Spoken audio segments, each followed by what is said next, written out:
नमस्कार दोस्तों, स्वागत है आपका आज के इस सेशन में। देखिए, करंट अफेयर्स की 2 वीडियो मेरी पहले भी आ चुकी है। ये आज तीसरा वीडियो है। तो इसमें भी हम लोग बहुत इंपॉर्टेंट करंट अफेयर जुलाई मंथ के करने वाले हैं। मुझे उम्मीद है कि आपको इससे बेनिफिट मिल रहा होगा, इस करंट एक्सप्रेस की जो सीरीज मैं ला रहा हूँ उससे। ठीक है, तो मुझे उम्मीद है आप सबको अच्छा लग रहा होगा। अगर आप लोग को वीडियो अच्छा लगे तो वीडियो को लाइक करिए, चैनल को सब्सक्राइब करिए, ज़्यादा से ज़्यादा शेयर करिए और कमेंट सेक्शन में कमेंट करके जरूर बताइए कि ये जो करंट अफेयर्स के कलेक्शन है वो कैसे लग रहे हैं आपको। ठीक है, तो उससे क्या है, हमको मोटिवेशन मिलेगा ताकि आगे भी मैं आप लोगों के लिए अच्छे से अच्छे कंटेंट जो है वो अवेलेबल करा पाऊंगा। ठीक है, तो मुझे उम्मीद है कि आप लोग को ये वीडियो अच्छा लगेगा। आज बहुत इंपॉर्टेंट करंट अफेयर्स करने वाले हैं। यहाँ से क्वेश्चन फिक्स है आपके, चाहे आप कोई भी एग्जाम का, स्टेट के कोई भी एग्जाम का तैयारी कर रहे होंगे। देखो, पहला क्वेश्चन देखते हैं। कारगिल विजय दिवस, कारगिल विजय दिवस। अच्छा, एक चीज और बता देता हूं, टेलीग्राम चैनल ज्वाइन कर लीजिए आप लोग। टेलीग्राम चैनल पे इसका पीडीएफ भी मिल जाएगा, पिछले का भी पीडीएफ डलवा दूंगा मैं और इसका भी डाल देंगे। ठीक है, तो टेलीग्राम चैनल भी आप ज्वाइन कर लीजिए। कारगिल विजय दिवस, टेलीग्राम चैनल का लिंक डिस्क्रिप्शन में मिल जाएगा आपको। कारगिल विजय दिवस की 23वीं वर्षगांठ मनाई गई है। पहले तो ध्यान रखना, सबसे पहले कारगिल विजय दिवस की 23वीं वर्षगांठ, तो कौन सी वर्षगांठ मनाई गई है बोले तो 23वीं वर्षगांठ मनाई गई है, ये ध्यान रखना। ठीक, उसके बाद कब मनाई गई? 26 जुलाई को हर साल कारगिल विजय दिवस मनाया जाता है। 26 जुलाई को हर साल कारगिल विजय दिवस मनाया जाता है और देश भर में विभिन्न कार्यक्रम आयोजित किए गए। जो 23वीं वर्षगांठ मनाई गई उसके 23 साल हो गया हमको कारगिल में विजय प्राप्त किए। ऑपरेशन विजय नाम था। क्या नाम दिया गया था? कारगिल में जो विजय प्राप्त किए थे उसका नाम क्या था? ऑपरेशन विजय। ये सवाल पूछ चुका है, कोई पेपर में पूछा था इसको। तो 1999 में हम लोगों ने क्या किया था? 26 जुलाई 2022 पे हमारे जो सैनिकों ने, हमारे जवानों ने फतेह हासिल किया था कारगिल में। ठीक है, तो भारतीय सैनिकों की जीत की स्मृति में 1999 में ऑपरेशन विजय में भारतीय सैनिकों की जीत की स्मृति में हर साल 26 जुलाई को क्या मनाया जाता है? कारगिल विजय दिवस मनाया जाता है। इस बार 23वां वर्षगांठ था उसका। तो 26 जुलाई 1999 को भारतीय सेना ने पाकिस्तानी घुसपैठियों के आपस में कई ऊंची सीमा चौकियों, हाई आउटपोस्ट को स्वतंत्र करा लिया। उन्होंने ऊंची ऊंची चोटियों पर अपने बंकर बना लिए थे। ठीक है, तो भारतीय सेना नीचे थी, आप लोग बहुत स्टोरी सुने भी होंगे, और पाकिस्तान की जो सेना थी वो ऊंचे स्थानों पर थे। वॉर लड़ना बहुत मुश्किल था, उसके बाद भी हमारे जो जवानों ने वहां पर जीत हासिल कर ली। तो इस अवसर पर रक्षा मंत्री राजनाथ सिंह ने अमर जवान ज्योति पर सेना के तीनों अंगों के प्रमुख के साथ बहादुर सैनिकों के साहस, शौर्य, बलिदान के प्रति श्रद्धांजलि दी। ठीक है, तो क्या हुआ? राजनाथ सिंह ने श्रद्धांजलि दी। ये श्रद्धांजलि हर साल दिया जाता है। तो कारगिल विजय दिवस कब मनाया जाता है ये ध्यान रखना। इस बार कौन सी वर्षगांठ मनाई गई ये ध्यान रखना। इसका कौन सा ऑपरेशन चलाया गया था ये याद रखना है, ऑपरेशन विजय। 26 जुलाई 1999 को जीत हासिल की थी भारतीय सेना ने। देखो, इससे रिलेटेड और भी चीजें बताता हूं आपको। ये आपको दिख रहा होगा, ये जो है ये क्या है? इंडिया गेट है ना। तो इंडिया गेट जो था वो भारत और अफगान, देखो प्रथम विश्व युद्ध हुआ था, तो प्रथम विश्व युद्ध में जो जीत हुई थी, और जो उस समय ब्रिटिशों का शासन था, तो प्रथम विश्व युद्ध में जीत और इंडो अफगानी है ना, भारतीय अफगानी, जो इंडो मतलब इंग्लैंड और अफगान, इन दोनों की जीत के प्रतीक स्वरूप, मतलब इसके जीत के प्रतीक, इन लोग का जो वार हुआ था, ठीक है, उसमें जो जीत हुई थी, है ना, इंडो अफगान वॉर और प्रथम विश्व युद्ध में जो जीत हुई थी, उसके उपलक्ष्य में क्या बनवाया गया था? ये इंडिया गेट का निर्माण किया गया था। यहां पर इंडिया गेट में जवानों के नाम लिखे हुए हैं जिन्होंने, जो शहीद हुए थे उसमें। ठीक, और उसके इंडिया गेट के ही नीचे में यहां पर आपको दिख रहा होगा अमर जवान ज्योति। क्या? अमर जवान ज्योति। अमर जवान ज्योति की स्थापना जो था ना, अमर जवान ज्योति 1972 में इंदिरा गांधी ने अमर जवान ज्योति की स्थापना करवाई थी। 1971 के जीत जो हुई थी, 1971 में जो भारत जो युद्ध हुआ था, उसमें जीत के फलस्वरूप 1972 में इंदिरा गांधी ने क्या करवाया? अमर जो जवान ज्योति की स्थापना करवाई। अमर जवान ज्योति में एक जो ये एक राइफल लगा हुआ है, ऊपर में एक टोपी है। ठीक है, अमर जवान ज्योति पे एक दीप प्रज्वलित होती रहती है, एक ज्योति प्रज्वलित होती रहती है, जो हमारी सेना के शौर्य, पराक्रम और साहस का प्रतीक माना जाता है उसको। और ये माना जाता है कि जो उनका योगदान है, उनका कंट्रीब्यूशन है एक देश हमको युद्ध जिताने में, वो योगदान, उसकी जो ज्वाला है वो हमारे दिल में हमेशा बसी रहेगी, वो हमेशा जलती रहेगी। इसके प्रतीक स्वरूप यहाँ पर क्या किया गया? एक अमर जवान ज्योति जलाई गई। ये ज्योति हमेशा प्रज्वलित होती रहती थी, लेकिन अभी क्या किया गया? 2019 के अप्रॉक्स क्या किया गया? इसको एक वॉर मेमोरियल बना दिया गया। ये देखो, ये इंडिया गेट दिख रहा है, ये इंडिया गेट, इंडिया गेट के पास क्या बना दिया गया, एक वॉर मेमोरियल बनाया गया और इस अमर जवान ज्योति को इस वॉर मेमोरियल में जो ज्योति जल रही है उसके साथ सम्मिलित कर दिया गया। इस ज्योति को बुझाया नहीं गया, इस ज्योति को यहां पर ये जो ज्योति जल रही है ना, यहां बीच में देख रहे हैं आप, तो इस ज्योति के साथ इसको क्या कर दिया गया, इसको संयुक्त कर दिया गया, सम्मिलित कर दिया गया। ठीक है, तो ध्यान रखना आपको, ये अमर जवान ज्योति इसके साथ क्या हो गई, संयुक्त हो गई। तो इसमें बहुत सारा विवाद भी हुआ, जिसके कारण छत्तीसगढ़ सरकार ने क्या किया, ऐसा नरेट किया कि इस जवान ज्योति को बुझा दिया गया है और इसके फलस्वरूप छत्तीसगढ़ के रायपुर में अमर जवान ज्योति फिर से प्रज्वलित की गई। ठीक, तो यहां पर रायपुर में भी अमर जवान ज्योति बनाया गया है, लेकिन यहां पर का अमर जवान ज्योति को बताया गया कि ये प्रज्वलित करके बुझाया नहीं गया, इसको इसके साथ मर्ज कर दिया गया है। अब वॉर मेमोरियल के बारे में देख लेते हैं। ठीक है, तो ये जो वॉर मेमोरियल है वो बनाया गया जो वर्तमान सरकार के द्वारा वही शहीदों के याद के फलस्वरूप, याद के लिए, उन्हीं शहीदों की स्मृति में इस वॉर मेमोरियल को बनाया गया। यहां पर आप देख रहे होंगे इंडिया गेट है, इसके थोड़ा सा पास में वॉर मेमोरियल है। इस वॉर मेमोरियल के बारे में जान लेते हैं। कहां बोलेगा, पहला वॉर मेमोरियल कहां है, तो दिल्ली में है। ठीक, तो इसको 4 भाग में डिवाइड किया गया है, 4 चक्र में डिवाइड किया गया है इसको, वॉर मेमोरियल को। जो सबसे अंदर का चक्र है वो है अमर चक्र। क्या है अमर चक्र, ये वाला जो सर्कल देख रहे हैं ना आप, ये जो सर्कल देख रहे हैं ये अमर चक्र है। अमर चक्र में एक यहां पर स्तंभ है जिसमें वही अमर जवान ज्योति को, ये जो ज्योति प्रज्वलित हो रही है उसको इसमें सम्मिलित कर दिया गया है। ये सबसे अंदर का चक्र है। उसके बाद ये सेकंड नंबर का चक्र है अमर चक्र के बाद दूसरे नंबर का चक्र है आपका वीर चक्र।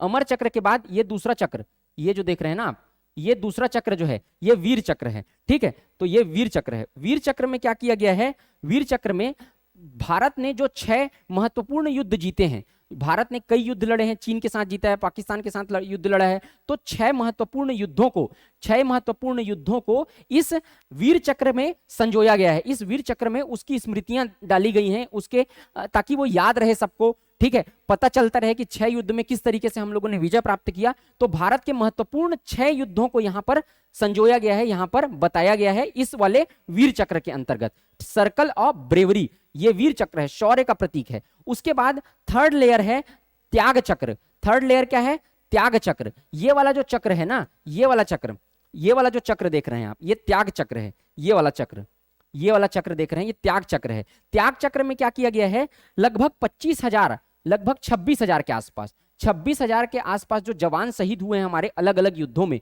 उनके नाम ईंट के रूप में, एक एक ईंट लगाया गया है, उन ईंटों में उनका नाम गोदाया गया है, मतलब उनका नाम लिखा गया है। तो यहाँ पर 26,000 ईंट हैं। वहां पर, यहाँ पे आप ईंट देख रहे होंगे, यहाँ पे छोटा छोटा ईंट है इसमें। पर आप दूसरे इमेज में देखेंगे तो आपको दिख जाएगा, आप देखे भी होंगे न्यूज़पेपर वगैरह में। तो इन ईंटों में उन जवानों के नाम लिखे हुए हैं। ठीक है, तो ये हो गया आपका। और एक सबसे लास्ट चक्र है रक्षा चक्र। 4 चक्र है, तो लास्ट का चक्र है रक्षा चक्र। इस रक्षा चक्र में लगभग 600 पेड़ लगाए गए हैं। ये वाला जो देख रहे हैं ना आप, ये है रक्षा चक्र, सबसे आउटर सर्कल। यहां पर रक्षा चक्र में 600 पेड़ लगाए गए हैं। वो 600 पेड़ इस बात को सुनिश्चित करते हैं कि हमारे जो जवान हैं वो हमारी सीमाओं की रक्षा कर रहे हैं। तो जवान सीमाओं की रक्षा कर रहे हैं, इसके प्रतीक स्वरूप 600 पेड़ लगाए गए हैं और एक एक पेड़ एक एक जवान को सूचित करते हैं। तो ये 4 चक्र में बांटा गया है। सबसे पहला चक्र कौन सा, अमर चक्र, दूसरा वीर चक्र, तीसरा त्याग चक्र और चौथा रक्षा चक्र। इसको कभी भी सवाल में पूछ सकता है, इसके बारे में सारी जानकारी मैंने आपको दे दी है। ठीक, तो ये कारगिल विजय और अन्य विजयों से संबंधित ये तथ्य था। ठीक, इसको ध्यान रखेंगे, समझ में आया ना आपको। अब देखते हैं नेक्स्ट। देखो, statue of peace. Statue of peace के बारे में 2 चीज याद रखना। 2 ठो स्टैच्यू ऑफ पीस है भारत में। पहला हैदराबाद में है एक ठो, बताऊंगा उसके बारे में। और दूसरा है स्टैच्यू ऑफ पीस आपका यहाँ, कहाँ, ये जो ये बनाया गया आपका जम्मू कश्मीर में। ठीक है, कहाँ बनाया गया, ये जम्मू कश्मीर में बनाया गया है। जम्मू कश्मीर के श्रीनगर में वैदिक दार्शनिक, देखो स्थापित प्रतिमा किसकी, स्वामी रामानुजाचार्य की। ये जो प्रतिमा है ये 4 फुट ऊंची है, 4 फुट ऊंची है। किसकी प्रतिमा है, स्वामी रामानुजाचार्य की प्रतिमा है। स्टैच्यू ऑफ पीस शांति का प्रतीक के रूप में। ठीक है, ठीक, तो निर्मित किससे, शुद्ध सफेद मकराना के, मरकाना या मरकाना एक ही है। यहां पर प्रसिद्ध संगमरमर मिलता है, तो सफेद शुद्ध मकराना के संगमरमर से इसको बनाया गया है। यहां देख रहे होंगे सफेद संगमरमर, मकराना का संगमरमर भारत में पूरा प्रसिद्ध है संगमरमर के लिए। तो मकराना या मरकाना के संगमरमर से इसको बनाया गया है। इसकी ऊंचाई पूछ सकता है आपको, 4 फीट इसकी ऊंचाई है, 4 फीट। इसका वजन 600 किलो है। 7 जुलाई 2022 को अभी वर्तमान में केंद्रीय गृह एवं सहकारिता मंत्री अमित शाह ने कॉन्फ्रेंसिंग के माध्यम से जम्मू कश्मीर के श्रीनगर में वैदिक दार्शनिक और समाज सुधारक स्वामी रामानुजाचार्य की शांति प्रतिमा स्टेच्यू ऑफ पीस का अनावरण किया। तो 2-3 फैक्ट याद रखना, कहां है? जम्मू कश्मीर में है, श्रीनगर में। ठीक, तो कितना फीट है? 4 फीट है। कहां के संगमरमर से बना हुआ है? मकराना या मरकाना के संगमरमर से बना हुआ है। इसके अलावा एक चीज और याद रखना, सहकारिता मंत्रालय, सबसे नया मंत्रालय बनाया गया है सहकारिता मंत्रालय, जिसके मंत्री कौन है? अमित शाह को बनाया गया है। तो नवीनतम मंत्रालय सहकारिता मंत्रालय है, जिसके मंत्री बनाए गए हैं कौन? अमित शाह जी। ठीक, तो स्टेच्यू ऑफ पीस से संबंधित इतना चीज आप याद रखेंगे। अब और आपको बता देता हूं कि स्टेच्यू ऑफ पीस और कहां है। मैं आपको क्या बताया, 2 स्टेच्यू ऑफ पीस हैं। एक और स्टेच्यू ऑफ पीस है राजस्थान के पाली के जेतपुरा में। ठीक है, तो राजस्थान के पाली के जेतपुरा में एक और स्टेच्यू ऑफ पीस है, शांति की प्रतिमा है। ठीक है, वो किसके नाम पे बनाया गया है? जैन आचार्य विजय वल्लभ सुरीश्वर जी महाराज के सम्मान में। याद रखना, जो श्रीनगर का स्टेच्यू ऑफ पीस है वो रामानुजाचार्य के सम्मान में बनाया गया है, जबकि राजस्थान का जो शांति की प्रतिमा है, स्टेच्यू ऑफ पीस है, वो विजय वल्लभ सुरीश्वर जी महाराज के सम्मान में बनाया गया है। इनकी स्मृति में विजय वल्लभ सुरीश्वर या वल्लभसूरी की 151वीं जयंती के अवसर पर इसका क्या किया गया? उद्घाटन किया गया। ये उनकी प्रतिमा है, विजय वल्लभ सुरीश्वर की प्रतिमा है। 151 इंच है, यानी 12.6 फीट ऊंची प्रतिमा है। जो प्रतिमाएं बनती है ना ऊंची ऊंची, उनका हाइट भी पूछता है कभी कभी, तो इसलिए सारे हाइट को कवर कर रहा हूं। 151 इंच अर्थात 12.6 फीट इस ऊंची की प्रतिमा है। और इस शांति की प्रतिमा का निर्माण अष्ट धातु यानी 8 धातुओं से मिलकर करके किया गया है। 8 धातु, जिसमें तांबा जो है वो प्रमुख धातु है।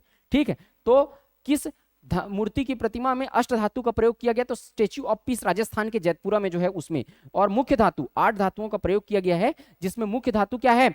तांबा है। क्या है? तांबा है। ये याद रखना भाई, तांबा है। और ये उनका प्रतिमा है, विजय वल्लभ सुरीश्वर। इसके अलावा ये याद रखना, रामानुजाचार्य, जो पिछले वाले स्लाइड में बताया था, रामानुजाचार्य कौन से धर्म के प्रतिपादक थे? कौन से? विशिष्ट द्वैतवाद।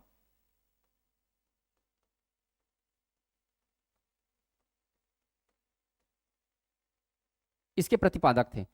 इसको कई बार पूछा है। रामानुजाचार्य विशिष्ट द्वैतवाद के प्रतिपादक थे। ठीक, याद रखना। ये हो गया आपका शांति की प्रतिमा। और कौन सी प्रतिमा देखना है अपने को? स्टेच्यू ऑफ इक्वेलिटी, इसी से रिलेटेड है। ये थोड़ा थोड़ा में कंफ्यूज हो जाओगे ना, statue of unity, statue of equality, statue of peace, तो सारे चीजों को एक साथ कवर कर दिया हूं जितने स्टेच्यू हैं। ठीक, इस तरीके के। स्टेच्यू ऑफ इक्वेलिटी फेमस है हमारे यहाँ, ये हैदराबाद में बना हुआ है। स्टेच्यू ऑफ इक्वेलिटी हैदराबाद में। तो स्टेच्यू ऑफ पीस कहां कहां? एक श्रीनगर में और दूसरा राजस्थान में। स्टेच्यू ऑफ इक्वेलिटी कहां? हैदराबाद में। ये 216 फीट इसकी ऊंचाई है। स्टेच्यू ऑफ इक्वेलिटी की ऊंचाई कितनी है भाई? 216 फीट। स्टेच्यू ऑफ इक्वेलिटी बैठने की मुद्रा में बनाई गई दुनिया की दूसरी सबसे ऊंची प्रतिमा होगी। ये स्टेच्यू ऑफ इक्वेलिटी जो है, समता की प्रतिमा, समानता की प्रतिमा। ठीक है, ये जो समानता की प्रतिमा है वो दुनिया की दूसरी सबसे ऊंची प्रतिमा होगी। दूसरी सबसे ऊंची प्रतिमा। तो पहली ऊंची सबसे बड़ी प्रतिमा किसको माना जाता है? थाईलैंड में बैठने की मुद्रा वाली बुद्ध की प्रतिमा को दुनिया की सबसे ऊंची मूर्ति कहा जाता है। तो थाईलैंड में बुद्ध की बैठी हुई प्रतिमा जो है वो दुनिया की सबसे ऊंची प्रतिमा है। और नंबर 2, तो ये मोस्ट इंपॉर्टेंट चीज है दूसरी, तो दूसरी सबसे ऊंची प्रतिमा है दुनिया की स्टेच्यू ऑफ इक्वेलिटी, जो हैदराबाद में निर्माण जिसका किया गया है। अब ये पंचलोहा से निर्माण हुआ है। स्टेच्यू ऑफ पीस का निर्माण जो राजस्थान में है उसका अष्ट धातु से। स्टेच्यू ऑफ पीस जो श्रीनगर में है वो उसका निर्माण किससे हुआ है? मकराना के संगमरमर के पत्थर से। और इसका निर्माण स्टेच्यू ऑफ इक्वेलिटी का निर्माण किससे हुआ है? 5 धातुओं, पंच धातु। कौन कौन सा? सोना, चांदी, तांबा, पीतल, जस्ता। सोना, चांदी, तांबा, पीतल, जस्ता, 5 धातु से मिश्रण से किसका निर्माण हुआ है? स्टेच्यू ऑफ इक्वेलिटी का निर्माण हुआ है, जो कहां स्थित है? हैदराबाद। सबसे ज्यादा इंपॉर्टेंट तो ये है, दूसरी ऊंची प्रतिमा है, ये सबसे ज्यादा इंपॉर्टेंट है, ये भी याद रखना। स्टेच्यू ऑफ इक्वेलिटी का उद्घाटन रामानुजाचार्य की वर्तमान में जारी 1000वीं जयंती समारोह यानी 12 दिवसीय श्री रामानुजाचार्य सहस्त्राब्दी समारोह का एक भाग है। अभी वर्तमान में चल रहा था, 1000वीं जयंती समारोह मनाया जा रहा था रामानुजाचार्य की, तो उसके उपलक्ष्य में इसका उद्घाटन किया गया नरेंद्र मोदी जी के द्वारा। श्री रामानुजाचार्य के राष्ट्रपिता ने राष्ट्रीयता, लिंग, नस्ल, जाति या पंथ की परवाह किए बिना हर इंसान की भावना के साथ लोगों के उत्थान के लिए अथक प्रयास किया। देखिए रामानुजाचार्य जो थे ना, वो जाति धर्म से परे सबको देखते थे। हिंदू, मुस्लिम, सिख, ईसाई, किसी को जाति, सबको सबको समान नजर से देखते थे और उन्होंने उनके लिए क्या किया, बहुत प्रयास किया। तो इसकी वजह से उनको क्या, उनके याद में क्या किया गया है, इसको बनाया गया है। ठीक, तो ध्यान रखना, जाति, राष्ट्रीयता, नस्ल, जाति, पंथ की परवाह किए बिना एक तरीके से वो काम किए उन्होंने, बहुत सारे लोगों के लिए अच्छा काम किया, जिसके कारण इसको बनवाया गया है। अब एक चीज और देख लेते हैं हम लोग का मोस्ट फेमस स्टेच्यू ऑफ, क्या बचा, बना यूनिटी बचा अब अपना। तो ये है आपका स्टेच्यू ऑफ इक्वलिटी जो बता रहा था ना मैं, ये है स्टेच्यू ऑफ इक्वलिटी। कितना है, 216 फीट ना। ठीक, अब ये वर्ल्ड टॉलेस्ट स्टेच्यू, विश्व का सबसे बड़ा statue, statue of unity, statue of unity. तो यहां देखो 182 मीटर स्टेच्यू ऑफ यूनिटी, ये कहां है, गुजरात में। ये कहां है, गुजरात में, गुजरात के केवड़िया जिले में, गुजरात के केवड़िया जिले में। सरदार सरोवर बांध है ना, सरदार सरोवर बांध के पास ही है ये। ठीक, तो यहां पर 182 मीटर स्टेच्यू ऑफ यूनिटी। उसके बाद second number spring temple, Buddha, Buddha का जो चाइना में टेम्पल है वो सेकंड नंबर, ये जो बुद्ध की प्रतिमा है वो दूसरे नंबर की सबसे ऊंची प्रतिमा है पूरे विश्व में। तीसरे नंबर की 108 मीटर ऊंची, ये जो चीन में है, गुनियान ऑफ मनशान, ये जो है तीसरे नंबर की सबसे ऊंची प्रतिमा है। 93 metre statue of liberty US में, ये मसाल लिए खड़े हैं, वो चौथे नंबर की सबसे ऊंची प्रतिमा है। 91 metre the motherland calls, Russia में एक प्रतिमा है और एक है ब्राजील में। ठीक है, तो ये जो है वो ये 1 2 3 4 5 6, सबको याद रखने का जरूरत नहीं है, फिर भी आपको बता दिया, ये सबसे टॉलेस्ट प्रतिमा है स्टेच्यू ऑफ यूनिटी। तो जितना भी statue of peace, statue of unity, statue of equality, ये सब पता चल गया आप लोगों को, तो ये ध्यान रखना आप लोग। ठीक, क्लियर। अब देखते हैं, समझ में आ रहा है ना सारी चीजें, कमेंट करके आप लोग जरूर बताएंगे भाई कि आप लोग को कैसा लगा वीडियो। ठीक है, अब देख लेते हैं नेचिपू सुरंग के बारे में। ये सुरंग अभी बहुत फेमस है, नेचिपू सुरंग। नेचिपू सुरंग कहाँ बनाया गया है, नेचिपू सुरंग कहाँ बनाया गया है, अरुणाचल प्रदेश में स्थित है। अरुणाचल प्रदेश में है स्थित क्या, नेचिफू सुरंग। ये सुरंग 5700 फीट की ऊंचाई पर पश्चिम कामेंग जिले में बालीपारा चारद्वार तवांग रोड पर स्थित है। सबसे ज्यादा इंपॉर्टेंट याद रखना कहां स्थित है, अरुणाचल प्रदेश में स्थित है। और कौन से दर्रे में स्थित है ये भी ध्यान रखना है। तो ये 500 मीटर लंबी डी आकार की टनल है। ठीक, कौन से आकार की टनल है, डी आकार की, इस तरीके से बनाया गया है इसको, है ना, ऐसे घूम के बनता है, ऐसा जाता है, इधर से एंट्री है, इधर से एग्जिट है। तो डी आकार की डबल लेन सुरंग है। सुरंग में दो तरफा यातायात की सुविधा, डबल लेन है, एक साइड जाने का एक साइड आने का। सुरंग की परिकल्पना नेचिफू दर्रे के आसपास अत्यधिक धुंधली परिस्थितियों से निजात दिलाने के लिए की गई। देखिए नेचिफू दर्रा कहाँ है, अरुणाचल प्रदेश में है। तो नेचिफू दर्रा के आसपास जो था ना वो बहुत धुंधला हिस्सा रहता था, मतलब धुंधला रहता था, सामने दिखता नहीं था कुछ। तो उससे निजात पाने के लिए क्या किया गया, एक टनल बना दिया गया। तो वो धुंध से, वहां जो धुंध आता था उससे बचत मिल गई। ठीक है, तो यहाँ पर क्या है, नेचिफू दर्रा। नेचिफू दर्रा कहाँ है, अरुणाचल प्रदेश। अरुणाचल प्रदेश में और कौन कौन से दर्रे हैं, बोमडीला, अभी ज्योग्राफी पढ़ा रहा हूं उसमें बताया हूं, बोमडीला, यांगसांग, पांगसांडा, दीफू। ठीक, ये सब दर्रे, बोमडीला, यांगसांग, पांगसांडा, दीफू। बम्बई चले यांगसांग दीपा, इसका ट्रिक है, बम्बई चले यांगसांग दीपा, बम्बई चले, बम्बई चले यांगसांग दीपा, यांगसांग और पांगसांडा, पांगसांडा हो गया। तो ये यहीं पे ये उसका ट्रिक है, ये बम्बई चले यांगसांग दीपा, बोमडीला दर्रा है ना, यांगसांग, पांगसांडा और दीफू, ये चारों दर्रे कहाँ हैं, अरुणाचल प्रदेश के हिस्से हैं। इसके अतिरिक्त ये जो दर्रा है, ये कौन सा, नेचिफू दर्रा, ये भी यही, कौन से दर्रे में स्थित है उसको याद रखना। यह सुरंग देखो, इसमें फायर टेक्नोलॉजी भी है, आग भी लगेगा तो वहां पर पूरा टेक्नोलॉजी है कि वहां पर पर्यवेक्षी नियंत्रण एवं डाटा संग्रहण, मतलब पूरा हाईएस्ट टेक्नोलॉजी से बना है, लेटेस्ट टेक्नोलॉजी से बना है, डाटा संग्रहण का कहते हैं, कंट्रोल रूम है वहां पूरा, और अत्याधुनिक इलेक्ट्रोमैकेनिकल सिस्टम से लैस है, कोई भी दिक्कत नहीं है यहाँ। यहाँ बहुत मॉडर्न टेक्नोलॉजी से इसको बनाया गया। तो नेचिफू सुरंग कहाँ है, याद रखना, अरुणाचल प्रदेश। कौन से दर्रे में है, नेचिफू दर्रे में है। ठीक, तो ये नेचिफू सुरंग से रिलेटेड सारी चीजें आपकी हो गई। ठीक, डंडियाल में भूकंप विज्ञान वेधशाला का उद्घाटन। अब यहां पर भूकंप विज्ञान वेधशाला है ना, मतलब भूकंप के बारे में रिसर्च करेंगे ये लोग यहाँ पर। तो भूकंप विज्ञान वेधशाला का उद्घाटन कहाँ किया गया है? उधमपुर में। 21 जून 2022 को केंद्रीय मंत्री डॉक्टर जितेंद्र सिंह ने केंद्र शासित प्रदेश जम्मू कश्मीर के उधमपुर जिले में भूकंप विज्ञान वेधशाला का उद्घाटन किया। यहां पर भूकंप से संबंधित रिसर्च किए जाएंगे। ये कहां है? जम्मू कश्मीर के डंडियाल में स्थित है। जम्मू कश्मीर के डंडियाल में, डंडियल जम्मू कश्मीर, ठीक है। भूविज्ञान मंत्रालय द्वारा इसकी स्थापना की गई है। यह जम्मू कश्मीर में स्थापित तीसरा भूकंप वेधशाला है। 2 ठो इसके पहले और हैं। इस वेधशाला में उधमपुर, डोडा, किश्तवाड़, रामबन और अन्य जिलों की भूकंप की स्थिति का रिकॉर्ड रखा जाएगा।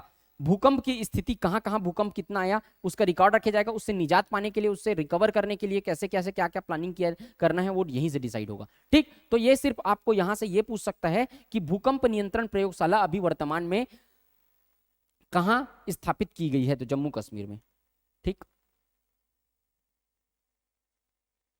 अब देखो, राष्ट्रीय जनजाति अनुसंधान संस्थान, जनजाति से संबंधित तो क्वेश्चन पूछा ही जाता है। तो जनजातीय अनुसंधान संस्थान, तो राष्ट्र, देखो जनजातियों से संबंधित जो भी डिसीजन ले रहा रहेगा वो इस अनुसंधान संस्थान के माध्यम से लिया जाएगा, ठीक। और उनके बारे में, उनको क्या क्या दिक्कत हो रहा है, उनको उस दिक्कत से कैसे निकालना है, इसके जो डिसीजन लिया जाएगा, वो प्लानिंग किया जाएगी, वो अनुसंधान संस्थान से किया जाएगा। तो 7 जून 2022 को केंद्रीय मंत्री एवं सहकारिता मंत्री अमित शाह ने नई दिल्ली में राष्ट्रीय जनजातीय अनुसंधान संस्थान का उद्घाटन किया, न्यू दिल्ली। ये याद रखना कि कहां उद्घाटन किया, यही सबसे मोस्ट इंपॉर्टेंट क्वेश्चन है। व्यापम में इसी तरीके से सवाल आते हैं, पीएससी में भी इसी तरीके से आएंगे। राष्ट्रीय स्तर का प्रमुख संस्थान है, और राष्ट्रीय स्तर का प्रमुख संस्थान शैक्षणिक, कार्यकारी और विधायी क्षेत्रों में जनजातीय चिंताओं और मुद्दों और मामलों का मुख्य केंद्र होगा। मतलब मैं क्या बताया अभी, उन मामलों में उनको कोई दिक्कत हो रहा है तो उसको प्रॉब्लम को सॉल्व कैसे किया जाएगा, और सारी चीजें जो जनजाति से संबंधित देखी जाएंगी वो इन्हीं अनुसंधान संस्थान में देखा जाएगा, ठीक है। तो ये इंपॉर्टेंट है। इसके द्वारा प्रतिष्ठित अनुसंधान संस्थानों, विश्वविद्यालय संगठनों के साथ साथ शैक्षणिक निकायों और संसाधन केंद्रों के साथ सहयोग और नेटवर्क स्थापित करेगा। ये जो अनुसंधान संस्थान है वो जहां अनुसूचित जाति जनजाति के लोग पढ़ते हैं, शैक्षणिक संस्थाओं से भी कनेक्शन बिल्ड करेगा और देखेगा कि वहां पर जो जनजातीय अनुसूचित जाति जनजाति के लोग हैं, ठीक, वो मतलब अनुसूचित जनजाति के स्टूडेंट जो पढ़ रहे हैं उनको सही तरीके से सुविधाएं उपलब्ध हो पा रही हैं कि नहीं। जैसे कि गवर्नमेंट कॉलेज में आप देखे होंगे अनुसूचित जनजाति के स्टूडेंट्स को क्या मिलता है, pen, copy, calculator. Engineering college में आप देखे होंगे तो सारी चीजें वहां उपलब्ध कराई जाती है। उसी तरीके से स्टाइफंड भी उनको दिया जाता है। सारी चीजें उनको सही तरीके से उपलब्ध हो रही है नहीं, या फिर उनके स्टाइफंड को कितना बढ़ाना है, नहीं बढ़ाना है, इससे रिलेटेड सरकार को क्या देगा, ये सुझाव देगा, ठीक। तो ये अनुसंधान संस्थान, ठीक।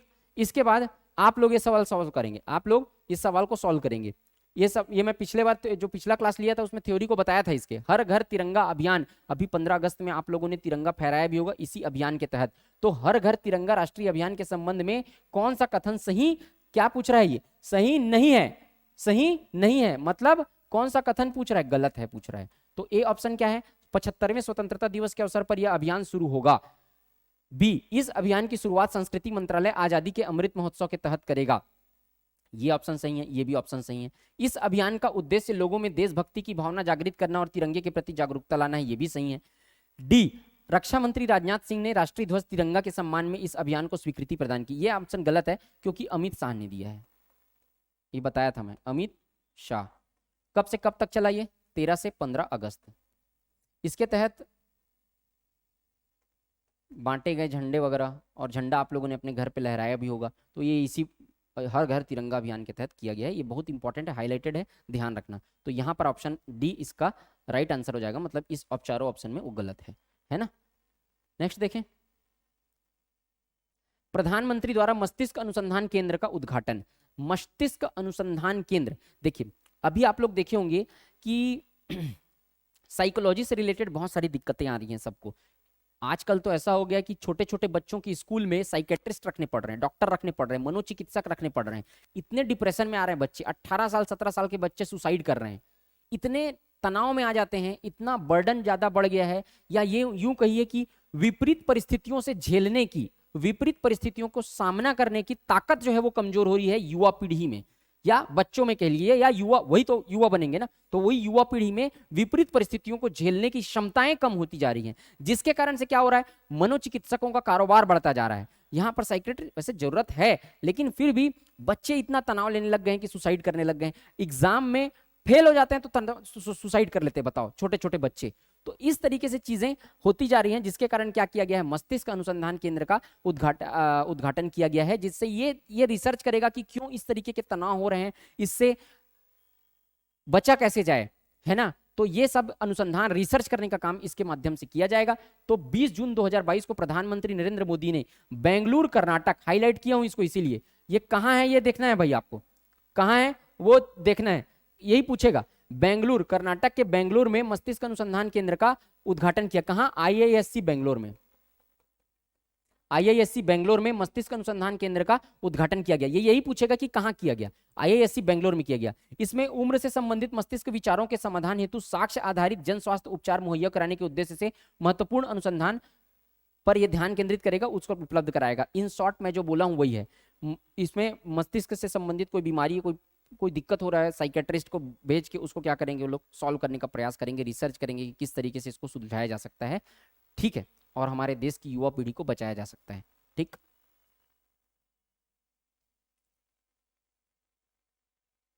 ठीक, विश्व की पहली फिशिंग कैट जनगणना। देखो चिल्का झील में क्या पाया गया, चिल्का झील में फिशिंग कैट पाए गए हैं, फिशिंग कैट पाए गए हैं। तो उसमें क्या किया गया, वहां पर बहुत सारी मछलियों को फिशिंग कैट जो है वो खा जाते हैं। ये लोग क्या खाते हैं, कैट उसको खाते हैं। तो गिना गया कि कितने हैं, तो उसी की जनगणना की गई, काउंटिंग की गई। तो विश्व में पहली बार, इसलिए इंपॉर्टेंट है ये, विश्व में पहली बार फिशिंग कैट की जनगणना हुई है। अब ये फिशिंग कैट क्या है, मैं आपको फोटो दिखा रहा हूं यहाँ पर, ये देखो, ये एकदम फिशिंग कैट है, ये बिल्ली है एक तरीके की बिल्ली, ये शेर टाइप का, चीता टाइप का दिख रही है बिल्ली। ये क्या करती है, मछलियों को खा जाती है, मछलियों को खा जाती है। कहां पाई जाती है, चिल्का झील में पाई जाती है। तो यहां पर उड़ीसा के चिल्का झील में आयोजित किया गया विश्व की पहली फिशिंग कैट जनगणना। तो आपको पूछ सकता है कि विश्व की पहली फिशिंग कैट जनगणना किस देश में हुई, तो पूछ देगा, 4 ऑप्शन दे देगा, भारत, अफगानिस्तान, पाकिस्तान, अमेरिका। भारत आएगा। भारत में कहां हुआ, चिल्का झील में हुआ, क्योंकि ये फिशिंग कैट बेसिकली चिल्का झील में पाया जाता है। यह जनगणना द फिशिंग कैट प्रोजेक्ट के सहयोग से चिल्का डेवलपमेंट अथॉरिटी द्वारा की गई। किसके द्वारा की गई, द फिशिंग कैट प्रोजेक्ट के, इसे चिल्का डेवलपमेंट अथॉरिटी के द्वारा ये की गई। इस जनगणना के अनुसार इस समय चिल्का झील में 176 मछली पकड़ने वाली बिल्लियां, कैट हैं, 176 ठो ये कैट है। अब जनगणना हुआ, काउंटिंग हुआ, तो देखा गया 176 ठो फिशिंग कैट वहां पाई गई, ठीक, जो मछली पकड़ के खा जाती हैं। फिशिंग कैट प्रोजेक्ट को 2 चरणों में जनगणना की गई, 2 राउंड में इसका काउंटिंग किया गया। 2021 में पहले चरण के तहत चिल्का झील के उत्तर और उत्तर पूर्वी भाग की 115 वर्ग किलोमीटर दलदली भूमि को कवर किया गया। 2 राउंड में किया गया, एक उत्तर में किया गया, उसके बाद दक्षिण में किया गया सेकंड। 2022 में तटीय भाग के साथ परिकुड की ओर आयोजित किया गया था। तो 2 राउंड में किया गया। अब ये भी पूछ सकता है फिशिंग कैट कहां पाए जाते हैं भारत में, तो चिल्का झील में पाए जाती है, ये भी याद रखना। यह मछली पकड़ने वाली बिल्लियां दुनिया का सबसे लंबा चलने वाला अनुसंधान और संरक्षण प्रोजेक्ट है। 2010 से ये शुरू हुआ है, याद रखना। दुनिया का सबसे लंबा चलने वाला क्या अनुसंधान और संरक्षण प्रोजेक्ट है, मछली पकड़ने वाली बिल्लियों पर। तो ये बिल्लियां मछलियों को खा जाती हैं, इसके कारण से इसको चलाया जा रहा है, ठीक। तो कहां हुआ, चिल्का झील में। कब हुआ, अभी हुआ है, 2 राउंड में हुआ है, याद रखना। 21 में हुआ है। चौथा सिनर्जी सम्मेलन 2022, चौथा सिनर्जी सम्मेलन ये कहां हुआ, नई दिल्ली में आयोजित हुआ। सिनर्जी सम्मेलन 28 जून को हुआ, ये डेट याद नहीं रखना है, कहां आयोजित हुआ ये याद रखना है, नई दिल्ली में। भारतीय सेना और रक्षा लेखा विभाग के बीच हुआ है ये। इस सम्मेलन में प्राथमिक एजेंडे क्या थे, जो 2 मुद्दों पर इसमें बात की गई, अग्निपथ योजना पर विचार विमर्श करना, अग्निपथ स्कीम जो है उसके ऊपर विचार विमर्श करना, और अग्निवीरों के लिए वेतन और भत्तों की सुनियोजित व्यवस्था को सही समय पर क्रियान्वयन करना। अभी अग्निवीर योजना लाया गया, जिसमें बोला गया कि 4 साल तक उनका रिक्रूटमेंट किया जाएगा, 4 साल के बाद उनको निकाल दिया जाएगा करके, ठीक है, 4 साल तक उनको पूरी सैलरी दी जाएगी। तो उसमें बहुत विवाद हुआ, बहुत जगह पे क्या हुआ, रैली वगैरह निकाली गई, जो बहुत सारे जगहों पे विद्रोह हो गए, ठीक। तो उसी पर विचार विमर्श करने के लिए सिनर्जी सम्मेलन, वो मुद्दा हाईलाइटेड था, ध्यान रखना। तो सिनर्जी सम्मेलन आयोजित किया गया, कहां, नई दिल्ली में आयोजित किया गया, ये याद रखना। इसके बारे में और बहुत ज्यादा याद रखने की जरूरत नहीं है। हेनली पासपोर्ट इंडेक्स 2022, ये हर 4 महीने में, देख, एक साल में कितने क्वार्टर, कितनी तिमाही, 4, ठीक। तो हर 4 महीने में एक बार हेनली पासपोर्ट इंडेक्स जारी किया जाता है। अब देखो आप लोग ये बताना, हेनली पासपोर्ट इंडेक्स क्या बताता है। हेनली पासपोर्ट इंडेक्स ये बताता है कि किस देश के पास सबसे ज्यादा देशों में बिना वीजा के जाने की परमिशन है। मतलब जैसे कि कोई भी देश है, वो एक देश है अमेरिका, कितने देशों में बिना वीजा के जा सकते हैं अमेरिका देश के लोग, वो बताता है हेनली पासपोर्ट। तो जितना ज्यादा देश में, कोई भी देश जितना अधिक देशों में बिना वीजा के जा सकता है और आ सकता है, वो उतना सशक्त होता है हेनली पासपोर्ट इंडेक्स में, उसका स्थान उतना ही ऊपर रहता है, उसके वीजा को उतना ही स्ट्रांग माना जाता है। भाई आप पावरफुल कंट्री हो, आपके वीजा को हर देश मान्यता दे रहा है, मतलब आपको वीजा लेने की जरूरत नहीं है, देश में जा सकते हैं, मतलब कितनी बड़ी बात है। तो इस तरीके का हेनली पासपोर्ट इंडेक्स डिसाइड होता है। अब देखो क्या है इसमें, अब हेनली पासपोर्ट इंडेक्स में रैंकिंग देखना है, हर तिमाही के आधार पर रैंकिंग डिसाइड किया जाता है, ये याद रखना, हर 3 महीने में। तो अभी लेटेस्ट रैंकिंग जुलाई 2022 में जारी की गई है, किसके द्वारा? वैश्विक नागरिकता और सलाहकार फर्म हेनली एंड पार्टनर। ये वैश्विक नागरिकता और सलाहकार फर्म हेनली एंड पार्टनर के द्वारा इसको हेनली पासपोर्ट इंडेक्स का जारी किया गया है। अब अपन रैंकिंग देख लेते हैं कि कौन कौन से देश कहां कहां पे है। अब देखो पहले नंबर पे कौन है, यही पूछता है, यही सबसे ज्यादा इंपॉर्टेंट है कि पहले नंबर पे कौन सा देश है, पहले नंबर पे कौन सा देश है, तो कौन सा देश है? जापान। जापान फर्स्ट नंबर पे, जापान 193 इसका स्कोर है, visa free score. Visa free score का मतलब क्या होता है मालूम? कि जापान 193 देशों में बिना वीजा के जा सकते हैं जापान के लोग, ठीक। तो 193 जो है वीजा फ्री स्कोर है, फर्स्ट है जापान। सेकंड नंबर है सिंगापुर और दक्षिण कोरिया। सिंगापुर और दक्षिण कोरिया का वीजा फ्री स्कोर है 192। ये लोग 192 देशों में बिना वीजा के जा सकते हैं, ठीक। तो आपको समझ आना चाहिए कि हेनली पासपोर्ट इंडेक्स है क्या। तीसरा जर्मनी और स्पेन, ये लोग 190 देशों में जा सकते हैं। चौथा फिनलैंड, इटली और लग्जमबर्ग, ये लोग 189 देश में जा सकते हैं। वीजा फ्री स्कोर याद रखने का जरूरत नहीं, मैं आपको समझाने के लिए बता रहा हूं, सिर्फ इसका रैंकिंग पूछेगा। पांचवा ऑस्ट्रिया, डेनमार्क, नीदरलैंड्स तथा स्वीडन, ये लोग 188 देश में जा सकते हैं। तो आपको क्या याद रखना है? शुरू के 3 याद रखना है, जापान, सिंगापुर और Germany. Japan, Singapore, Germany, Japan, Singapore, Germany, Japan, Singapore, Germany, 3 याद रखना। ऊपर का सिंगापुर के साथ दक्षिण कोरिया भी है, जर्मनी के साथ स्पेन भी है, तो तीनों को याद रखना। और भारत का स्थान पूछता है, भारत का स्थान 87वां है। भारत के लोग सिर्फ 60 देश में जा सकते हैं, इसका वीजा फ्री स्कोर है 60। तो भारत के लोग कितने देश में बिना फ्री के जा सकते हैं, फ्री वीजा, बिना वीजा के जा सकते हैं? 60 देश। तो भारत का स्थान क्या है? 87वां, स्कोर है 60, ठीक है। क्लियर? हेनली पासपोर्ट इंडेक्स से रिलेटेड इससे ज्यादा कुछ पढ़ने का जरूरत नहीं है, ये आपको अच्छे से बन जाएगा आपका जब क्वेश्चन आएगा। तो ये शुरू के 3 याद रखे रहना और भारत का स्थान याद रखे रहना।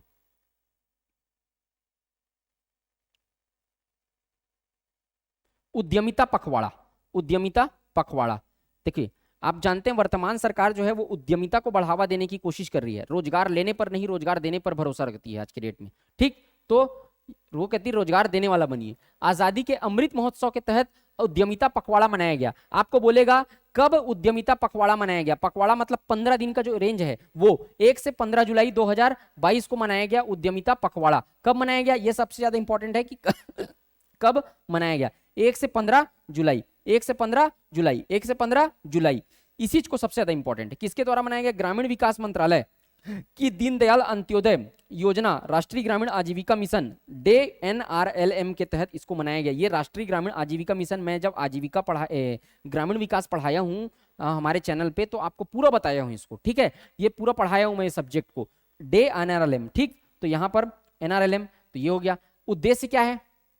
देश भर में ग्रामीण क्षेत्रों में गैर कृषि आजीविका के तहत उद्यम विकास और उद्यमिता विकास को महत्व को उड़ा। देखो गैर कृषि क्षेत्र में लोगों की निर्भरता बढ़ाना। भारत की 80% जनसंख्या जो है वो कृषि क्षेत्र में निर्भर है, प्राइमरी सेक्टर पे निर्भर है।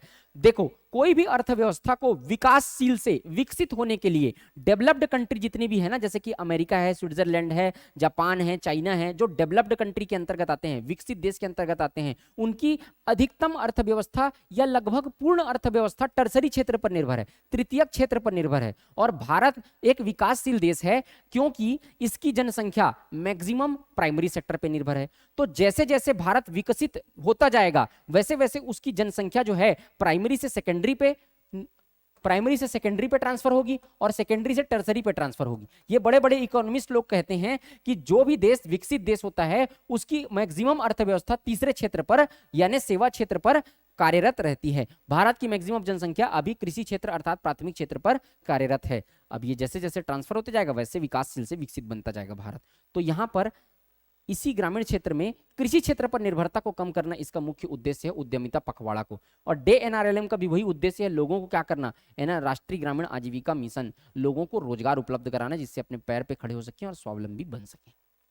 ठीक है, समझ आया? समझ आ रहा है ना? बहुत इंपॉर्टेंट है, सबसे इंपॉर्टेंट याद रखना 1 से 15 जुलाई 2022 इसका रखा गया है। ठीक। अब देखो ये क्वेश्चन बनाएंगे आप लोग। 18 जुलाई 2022 को किसने संघ लोक सेवा आयोग यूपीएससी के नए सदस्य के रूप में पद और गोपनीयता की शपथ ली? बनाओ इसको। संजय अग्रवाल, लेफ्टिनेंट जनरल सेवानिवृत्त राज शुक्ला, सी संजय श्रीनेता या डॉक्टर वेद प्रकाश शुक्ला? बनाओ।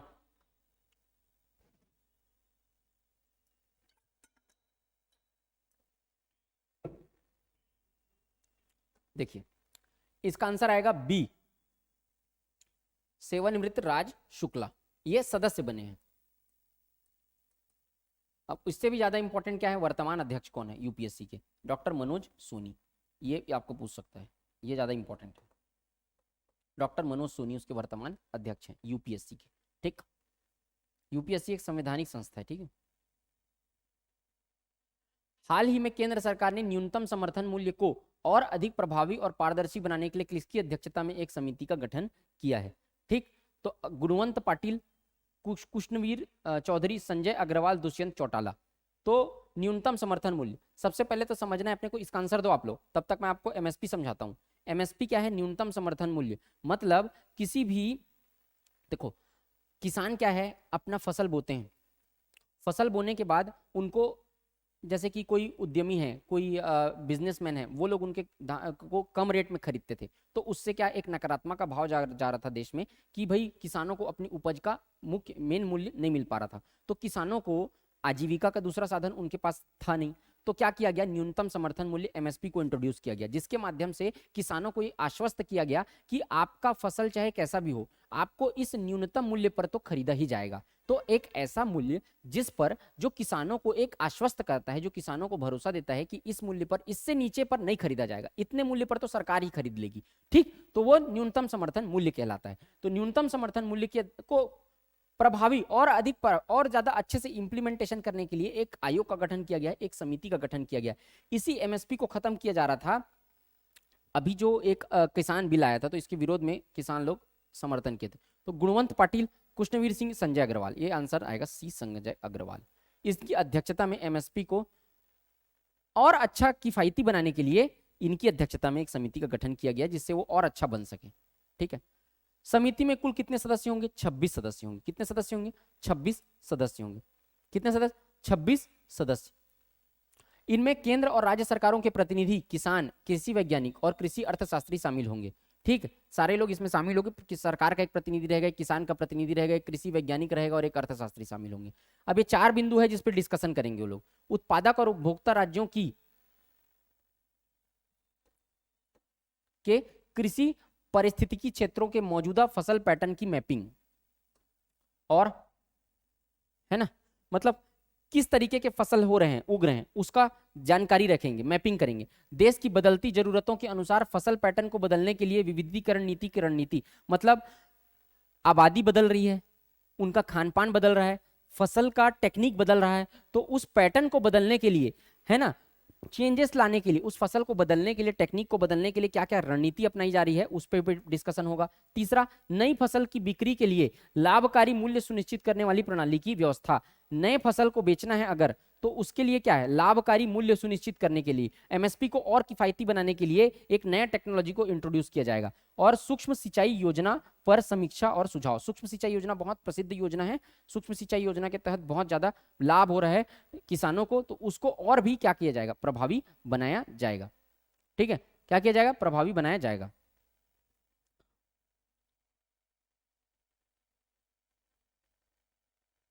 एक लास्ट क्वेश्चन अपन, आप बताओ, फिर उसके बाद आज का सेशन एंड करते। 18 मई 2022 को केंद्र सरकार ने किसकी अध्यक्षता में भारतीय कपास परिषद की घोषणा की? भारतीय कपास परिषद, बताओ। फर्स्ट क्या है? ए Suresh bhai Kotak, Suresh bhai Kotak. B Dinesh Paliwal, B Dinesh Paliwal. C M Raju और डी पीयूष गोयल। बताओ, सारे लोग कमेंट करेंगे।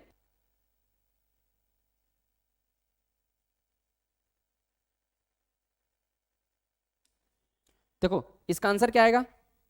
इसका आंसर आएगा बी दिनेश पालीवाल। दिनेश पालीवाल, इनकी अध्यक्षता में कपास परिषद की घोषणा की गई है। किसका? कपास परिषद की घोषणा की गई है।